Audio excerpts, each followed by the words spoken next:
बात कर लेते हैं लोड शेडिंग की। एक तरफ पसीना निकाल देने वाली गर्मी है तो दूसरी तरफ हुकूमत की बेहिसी।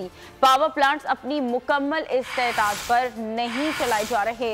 मुल्क में बदतरीन लोड शेडिंग ने अवाम को बेहाल कर दिया है। छोटे शहरों और देहातों में लोड शेडिंग का दौरानिया 16 घंटे से भी तजावुज कर गया है। दीगर इलाकों में भी 8 घंटे की लोड शेडिंग मामूल बन गई है। हुकूमत की नाअहली और बेहिसी अवाम को बेहाल कर गई। मुल्क में बिजली की लोड शेडिंग ने तमाम रिकॉर्ड तोड़ दिए। बिजली का शॉर्टफॉल 8000 मेगावाट को छू गया। अवाम शदीद गर्मी में बेहाल हो गए। कराची में 8 घंटे की लोड शेडिंग ने अवाम को सख्त अजियत में मुब्तला कर दिया। शदीद गर्म और मरतूब मौसम में बिजली की बंदिश ने शहरियों का सुकून छीन लिया। हैदराबाद, सक्खर और सिंध के दीगर शहरों में बदतरीन लोड शेडिंग ने अवाम को खून के आंसू रुला दिए।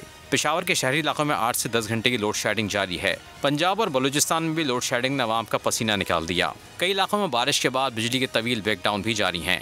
ज़राए का कहना है महंगे तेल की वजह से मुल्क के मुतादिद पावर प्लांट्स चलाए नहीं जा रहे। हुकूमत ने सूरत हाल पर आंखें बंद कर रखी हैं।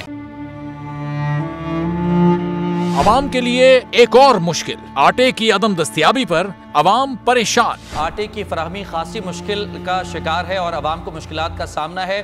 शदीद गर्मी में यूटिलिटी स्टोर्स के बाहर लंबी लंबी कतारें। घर में आटा नहीं है, घर वाले जो है ना हम लोग तंदूर के आटा लेके रोटी लेके जो है ना उसी पे ही गुजारा कर रहे हैं। बोल ने निभाई सहाफती जिम्मेदारियां, पहुंचाई घर घर ये आवाज। यूटिलिटी स्टोर से सस्ते आटे का हुसूल शहरियों के लिए ख्वाब बन गया।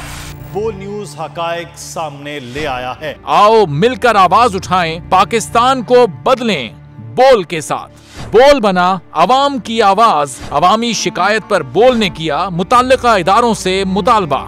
सुबह 6 बजे से आकर ये लोग आटे का इंतजार करते हैं। 7 बजे आई हूँ और नहीं मिल रहा है आटा। पैसे नहीं होते थे उधारे लेकर आती हूँ। वो कहते हैं जी 7 खजूर लाजमी लें। हमारे पास आटे के पैसे नहीं होते तो खजूर कहाँ से लें? क्योंकि बोल है पाकिस्तान का नंबर 1 न्यूज चैनल।